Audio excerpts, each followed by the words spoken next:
Jarmoska, member of the Board of Directors for the Responsible Drilling Alliance and currently serving as our treasurer. She is the founder and owner of Fresh Life, a natural food store in Williamsport. Her strength, energy, and organizational powers have brought the voice of this organization from a whisper to a shout. Please help me welcome Barb.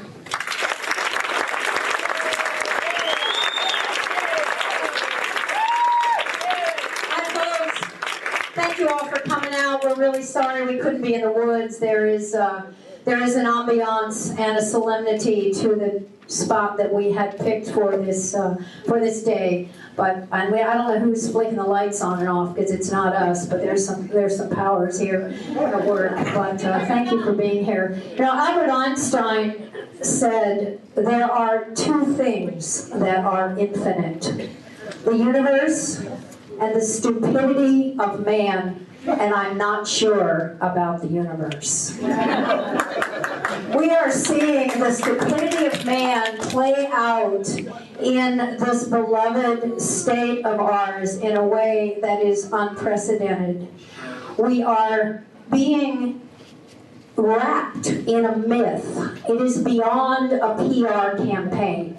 It has become a myth that is permeating our entire culture, that this industry will boost our economy, will bring us jobs, will eliminate our dependence on foreign oil, and while they are at it, they will not harm the environment because the regulations are adequate. All of that is part of the myth, and it is coming at you from your television sets and your radios and your newspapers. And there's about 200 people in this room, and I realize that we are preaching to the choir, and you know this. But as Kevin said, we are connected with others who share our wisdom, our hearts, our souls, and our minds, not only in Pennsylvania, but throughout the United States and across the world. What is needed to change the course of things on this little iconic piece of land that we know and love as Rock Run and Old Loggers Path is merely a representation of what we need to do on a much larger scale. There is insanity at work here, and the science and the statistics are on our side. Are you aware that the Harvard Medical School took a look at the annual, not total, annual cost of burning coal is $500 billion a year in environmental and health consequences?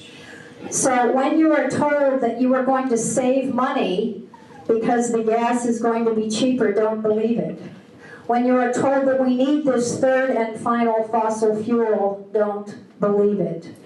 And so I don't want to be guilty of what so much of Western culture has done, and that is to leave you with this reductionistic assignment that only involves Rock Run, and yet I don't want to diminish the importance of this very valuable piece of land and the potential power that we have that Mark explained so well from the legal standpoint.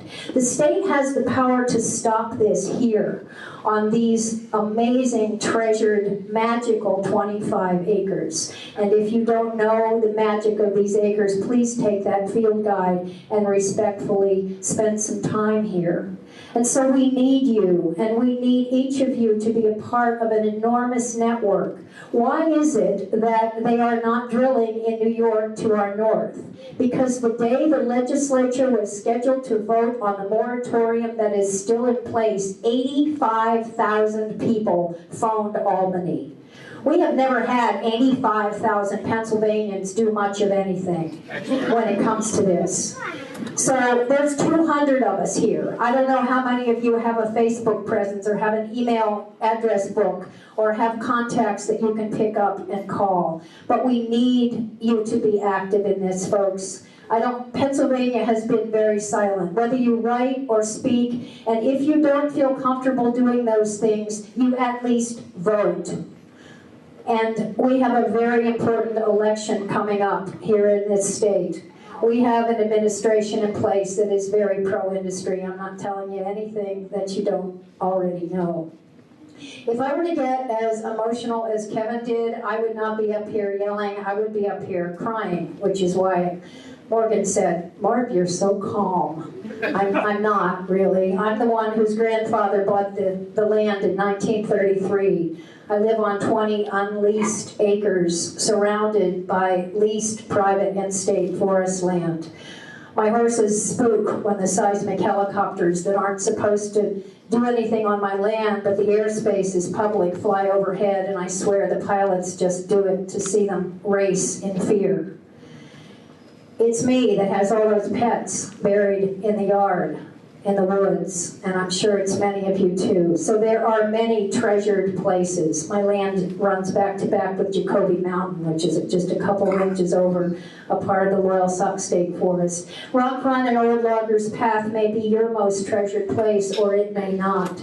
But wherever that is, folks, the time for action is now. We cannot sit back and let this happen. So specifically, take a look at that action handout that you have, who to write to, who to call. Do that. Please take it home and do it. Please share that information with people that you know care enough to do that also. Or this is all just going to be a story that we tell our grandchildren, or if we're fortunate enough to still be here, our great-great-grandchildren. Take that hiking guide and spend some time here and do what you can. I so appreciate the fact that you are here and you have come out, but 200 people isn't enough to make a difference. But 200 people generating that wave of energy out into this state.